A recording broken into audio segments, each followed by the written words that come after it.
Pourquoi les hypersensibles pensent trop? Et comment arrêter de lutter contre son propre cerveau pour mieux vivre avec?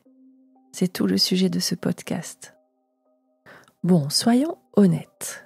Si vous êtes hypersensible, il y a de grandes chances que vous pensiez beaucoup. Trop, tout le temps.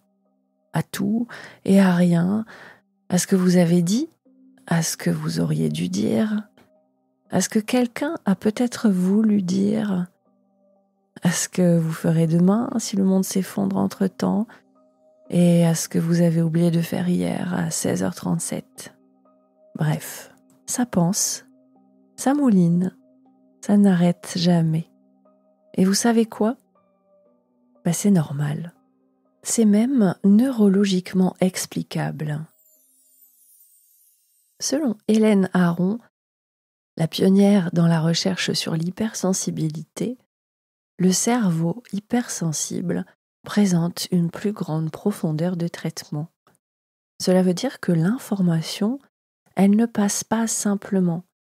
Elle est passée au microscope, analysée sous toutes ses coutures, recoupée, contextualisée, enrichie de souvenirs, d'émotions, de sensations. C'est comme si votre cerveau utilisait 7 filtres là où d'autres n'en utilisent qu'un seul. Alors non, vous n'avez pas un bug, vous avez simplement un cerveau câblé différemment. Ce n'est pas un excès, ce n'est pas un défaut, c'est un fonctionnement.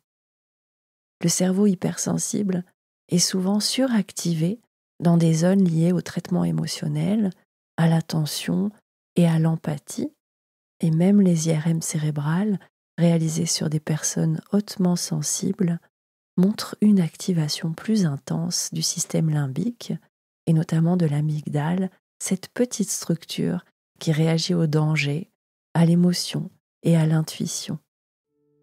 Et ce n'est pas tout, car si vous êtes aussi HPI, c'est-à-dire haut potentiel intellectuel, ou ce qu'on appelle dans certaines études le HPE, le haut potentiel émotionnel, alors vous avez la double combo. Pensée rapide, pensée profonde, pensée intrusive, pensée anticipatrice, pensée critique. C'est l'équivalent d'un moteur de Formule 1 dans une voiture sans aucun bouton pause. Alors, bien sûr, on rêve tous parfois de cette télécommande magique, de ce bouton on-off pour le cerveau, mais spoiler alerte, elle n'existe pas. À moins de tenter une greffe cérébrale, mais disons-le franchement, ce n'est pas encore très au point. Alors, le piège du « je pense, donc je me tourmente ». Le problème, ce n'est pas de penser. Le problème, c'est ce que vous faites de ces pensées.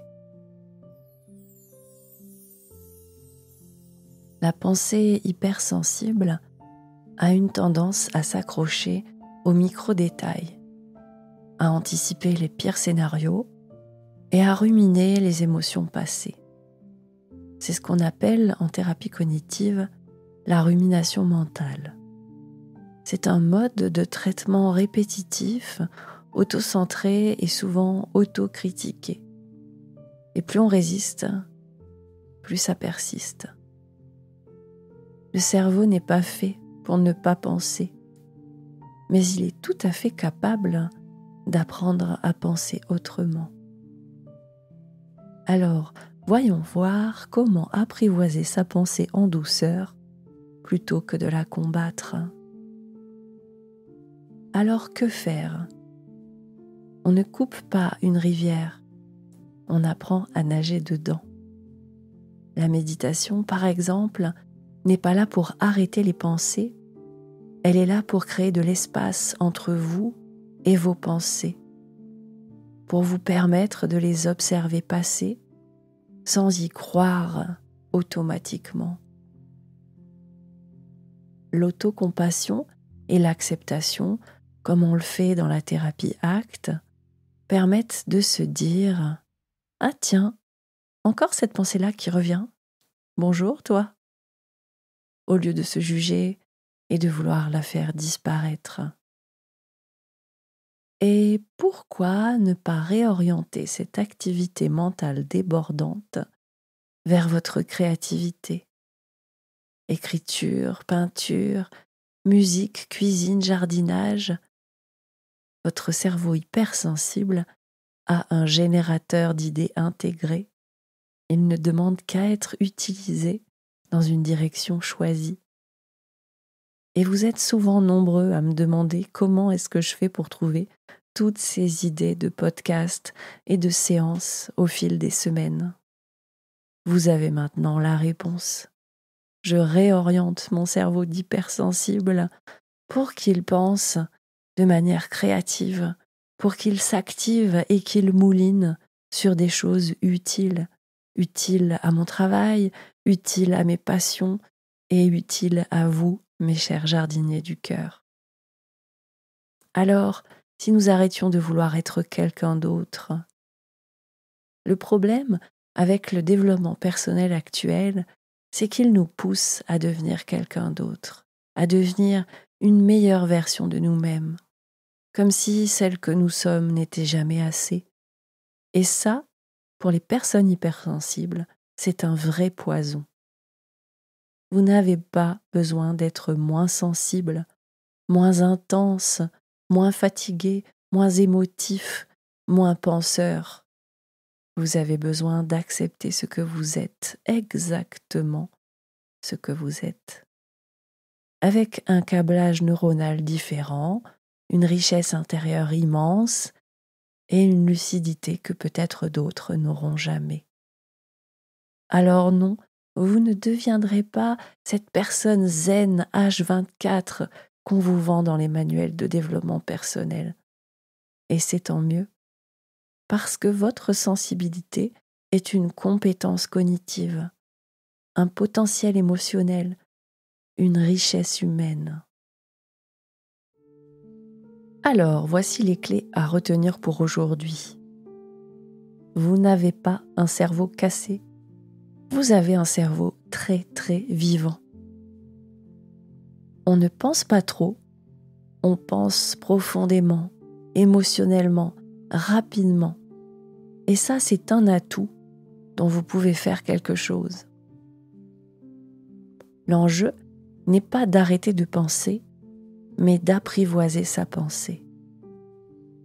L'acceptation est un passage obligé. Vouloir se transformer sans s'accueillir d'abord, c'est se construire sur du sable. Et si vous êtes HPI ou HPE et hypersensible, vous n'êtes pas fou, vous êtes juste équipé différemment. Et c'est une chance avec la bonne boussole et la bonne approche. Alors, pour conclure, si vous vous reconnaissez dans ce portrait, vous n'êtes pas seul. Ici, dans la botanique du cœur, on est une forêt entière d'hypersensibles qui pensent beaucoup et qui apprennent chaque jour à transformer ses pensées en graines de compréhension, de création, de compassion, de gratitude. Alors, ne négligez pas cette ressource intérieure qui ne demande qu'à fleurir. Si vous avez aimé ce podcast, je vous invite à vous abonner à la chaîne, à activer la petite cloche et à me dire en commentaire, est-ce que vous aussi, vous cherchez encore cette télécommande off pour votre cerveau? Ou avez-vous trouvé un moyen de faire la paix avec lui? J'espère sincèrement que ce podcast vous donnera la force et l'envie de changer de chemin pour accepter ce qui est et avancer avec. Je vous embrasse tendrement et je vous dis à très bientôt pour continuer à jardiner ensemble cette belle sensibilité.